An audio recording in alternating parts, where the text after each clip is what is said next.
oaxacanos, los regios, los veracruzanos, los yucatecos y los mexiquenses, sí.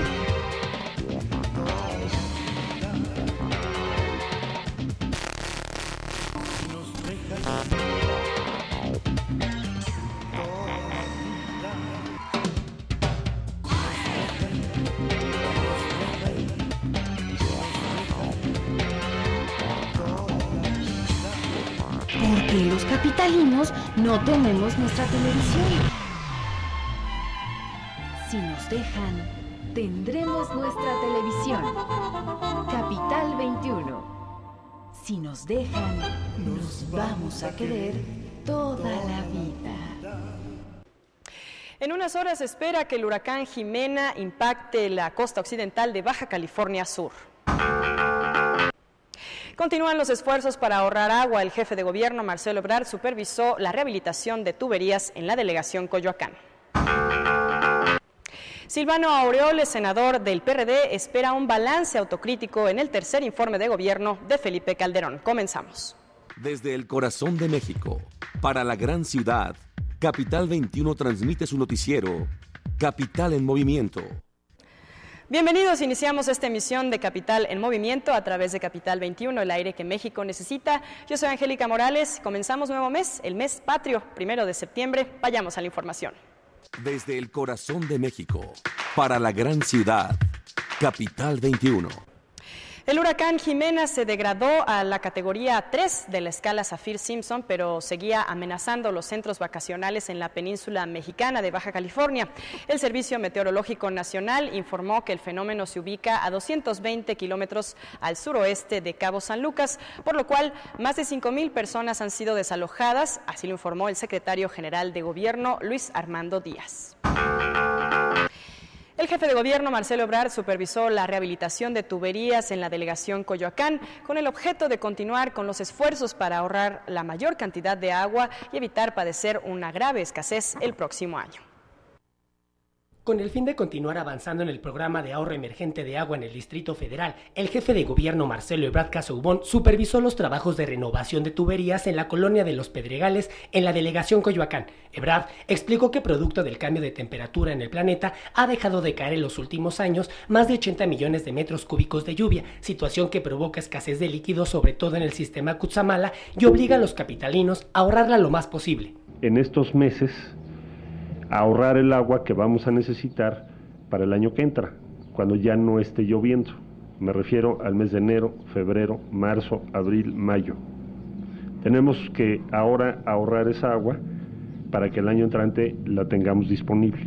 La rehabilitación de más de 560 kilómetros de tubería en los últimos 3 años se suma a la reparación de fugas en los ramales domiciliarios y a la reducción del 20% de agua que aplica el gobierno del Distrito Federal en todas sus instalaciones para ahorrar la mayor cantidad de agua en la ciudad. Durante el evento se informó que las delegaciones que más sufrirán la falta de líquido vital serán Iztapalapa, Coyoacán, Álvaro Obregón, Tlalpan, Gustavo Amadero y Coajimalpa, por ser demarcaciones que son abastecidas directamente por el sistema Cutzamala, informó para Capital en Movimiento, V. Cimental. En el Salón de Protocolos de la Cámara de Diputados, el secretario de Gobernación, Fernando Gómez Montt, entregó el documento del tercer informe de gobierno de Felipe Calderón a los presidentes de las cámaras alta y baja, Francisco Ramírez Acuña y Carlos Navarrete, respectivamente. Por su parte, el presidente del recinto de San Lázaro, Ramírez Acuña, señaló que revisarán el documento y comenzará la glosa en los próximos días. Ante las diversas medidas que se desean plantear, el senador del PRD, Silvano Aureoles, aseguró que si el PRI quiere construir mayorías en la Cámara de Diputados, en el Senado también crearán mayorías distintas al PRI para impedir que se imponga su agenda. Al presentar su proyecto económico como fracción parlamentaria en el Senado de la República, Silvano Aureoles dijo que si insisten los priistas en formar mayorías en temas absurdos como el aumento de impuestos, en el Senado también se podrían formar mayorías para que sus iniciativas no pasen. No sería la mejor decisión ni sería el mejor camino. De nada serviría que en la Cámara de Diputados una o dos fuerzas políticas aplicaran su mayoría, porque eso tendría un efecto inmediato en el Senado de la República.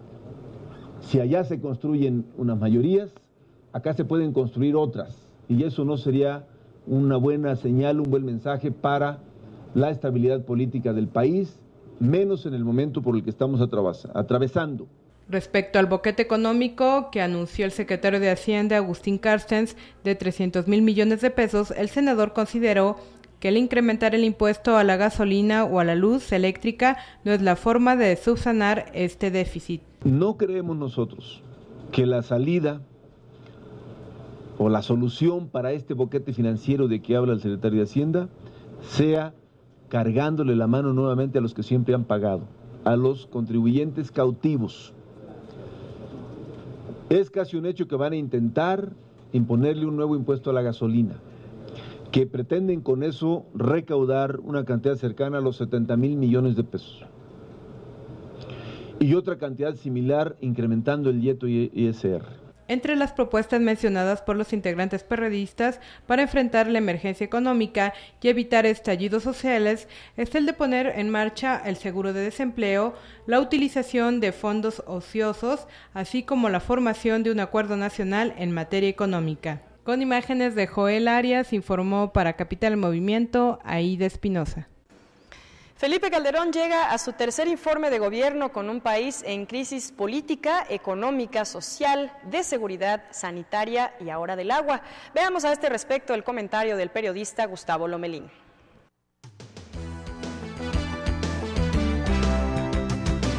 ¿Qué tal? ¿Cómo le va? Me da gusto saludarlo. El presidente Felipe Calderón llegó a su tercer informe de gobierno con un país en crisis y virtualmente sometido al PRI.